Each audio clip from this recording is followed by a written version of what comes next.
Assalamualaikum warahmatullahi wabarakatuh.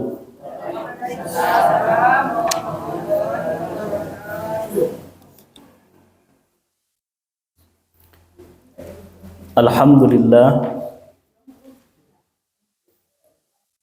Alhamdulillahilladzi arsala rasulahu bil huda wa dinil haqq liyudhhirahu 'ala ad-din kullihi walau karihal kafirun. Alhamdulillahilladzi arsala rasulahu bil huda wa dinil haqq liyudhhirahu 'ala ad-din kullihi walau karihal kafirun. Ashhadu an la ilaha illallah wahdahu la syarika lah wa ashhadu anna Muhammadan 'abduhu wa rasuluh. Allahumma salli wa sallim ala sayyidina wa syafi'ina wa maulana Muhammad wa ala alihi wa ashabihi wa man tabi'ahum bi ihsanin ila yaumiddin, amma ba'du. Ma'asyiral muslimin wal muslimat, hadirin wal hadirat, jamaah salat subuh yang dirahmati dan dimuliakan oleh Allah Subhanahu wa taala. Kita lanjutkan kajian dari kitab Riyadhus Shalihin.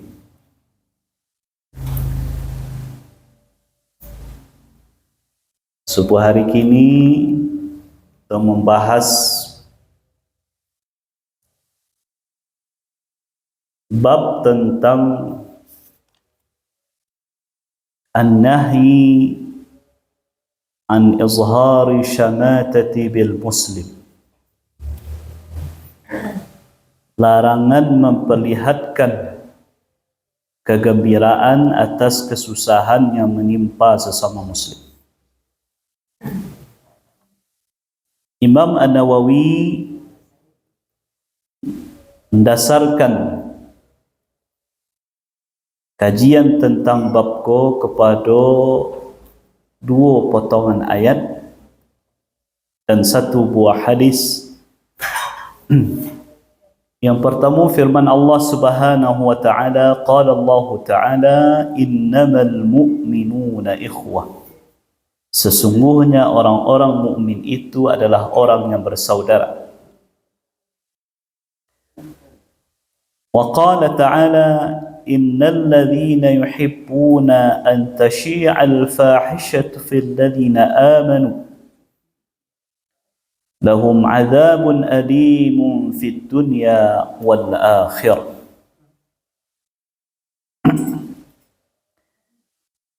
Sesungguhnya orang-orang yang ingin agar berita atau perbuatan yang amat keji itu tersiar di kalangan orang-orang yang beriman,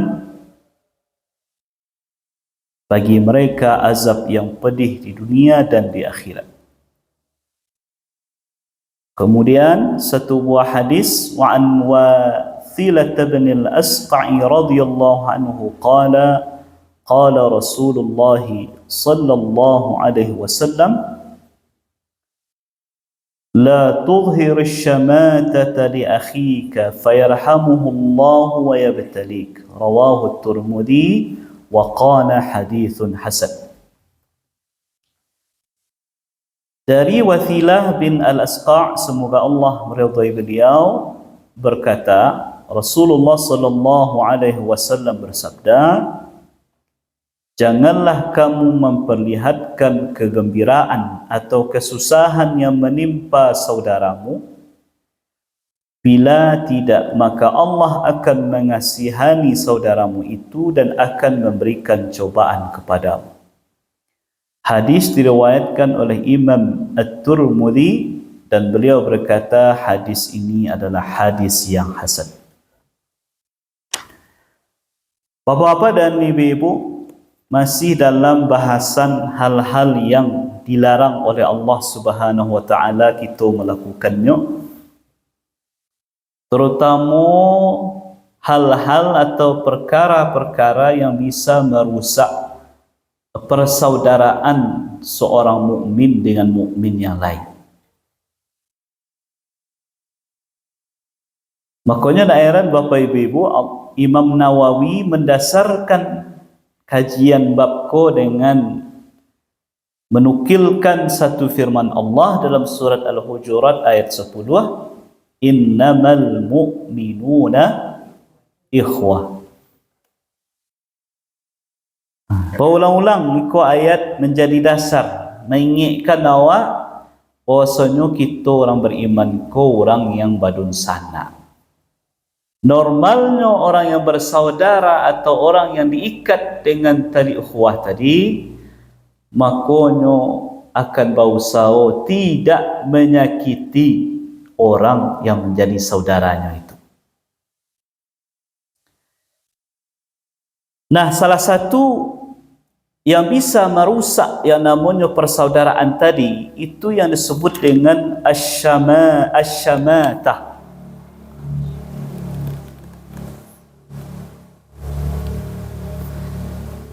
Kita lihat dulu Bapak Ibu. Kalau dalam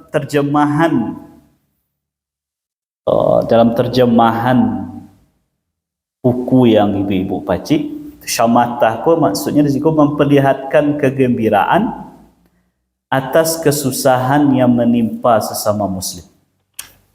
Nah, itu kecil penterjemah. Tapi maknanya lebih daripada itu sebenarnya. Kata salah seorang ulama, yang disebut dengan asyamatah itu adalah at-ta'yiru bidzambi aw bil amali aw hadithatin taqa'u 'ala al-insani aw ma ashbaha dhalik fayushi'uha al-insanu wa yubayyinuha wa yudhiruha. وهذا محرم لأنه ينافي قول الله تعالى إنما المؤمنون إخوة. Ya. Yang dimaksud dengan syamatah itu adalah yang menjadi bab awak kini, mencela seseorang karena dosa yang dia lakukan atau sesuatu perbuatan yang dia lakukan atau suatu peristiwa yang terjadi atas diri manusia ataupun hal yang mirip dengan itu, kemudian dia sebarkan dan dia tampak-tampakkan di hadapan manusia yang lain. Awak terangkan seketik ke Bapak Ibu maksud dari kalimatku. Kalau tahu awak Bapak Ibu, kawan awak bobek dosa, tugas awak. Tugas awak. Nyo jatuh ke maksiat, perbuatan dosa, tak sembahyang, tak puasa segala macam. Apakah tugas awak menyebarkan juga orang? Oh, caliak sianmu tu tak pernah sembahyang. Caliak sianmu tu tak pernah puasa. Caliak sianmu tu tak pernah kakinya melangkah ke masjid dah. Itu tugas awak. Itu tugas awak. Itu namanya syamatah. Merasa diri elok, kemudian memandang orang buat dosa, buat maksiat buruk, kemudian setelah itu nyo sebarkanlah keburukan itu di hadapan orang lain. Nah, itu namanya asyamatah. Nah, tugas kita Bapak Ibu adalah tugas awak apa? Menasihati saudara kita tadi supaya nyo bisa berubah. Yang tak salat didakwahi, dinasihati supaya bisa salat. Yang tak puasa seperti itu juga. Yang melakukan maksiat-maksiat yang lain seperti itu juga. Ke hukum dasarnya. Nah, bukan disebarkan aibnya. Jadi selagi prinsipnya ibu, orang indah ada sifatnya mujahir. Mujahir tu orang yang tarang-tarangan, indah do merasa bersalah dengan berbuat dosa. Selaginya masih tutuk-tutuk itu, masih adalah sagannya je orang gitu ya. Masih sagannya je orang-orangnya tahu tak sembahyang. Tak adanya bangga-banggakan di hadapan orang lain, maka tugas awak tutui itu, tapi bukan didiamkan. Agih nasihat didakwahi supaya nyu bisa berubah. Nah, seseorang yang mencela saudaranya berbuat dosa, berbuat kesalahan, berbuat maksiat, kemudian tugas dakwah hendaknya kerajokan, tapi malah nyu sebarkan aib tu ke hadapan orang lain, itu namanya syamatah. Bahayanya kau Bapak Ibu, bahayanya ada sebuah hadis dalam sebuah hadis sampaikan oleh Nabi SAW, man ayyara akhahu bi dhanbin la yamut hatta ya'mal. Siapa yang mencela saudaranya disebabkan satu perbuatan dosa yang dia lakukan, yang dilakukan oleh saudaranya tadi, maka orang yang mencela tadi tidak akan mati sebelum dia sendiri juga melakukan dosa itu. Jadi ibu, tak main-main. Kok ada orang yang mencela, memburuk-burukan, bahkan menyebarkan aib saudaranya yang melakukan suatu perbuatan dosa tertentu, dan tugas menasihati tadi tak ada yang lakukan. Menasihati tidak, mendakwahi tidak, mengajak tidak, apakah secara langsung atau melalui orang lain, tak ada sama sekali. Tapi yang lakukan menyebarkan aib segala macam. Kata Nabi, orang tadi tak akan mati dosa balon, inyo akan melakukan dosa seperti yang dilakukan oleh dosa saudara yang inyo cela tadi.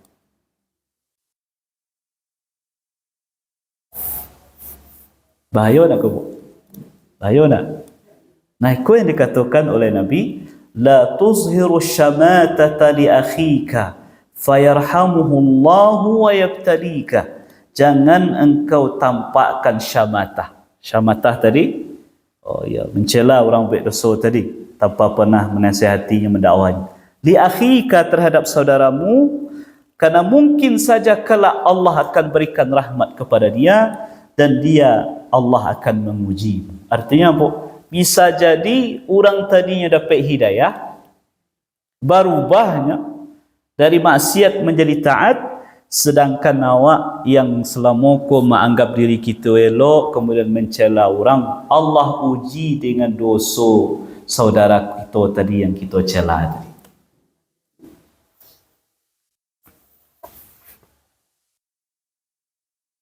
Jadi hati-hati kita ketika melakukan hal yang seperti itu. Maka sekali lagi Bapak Ibu, tugas awak ketika mencela saudara kita sesama muslim, semua mukmin, ketika nyu terjatuh dalam maksiat, tugas awak adalah mendakwahi.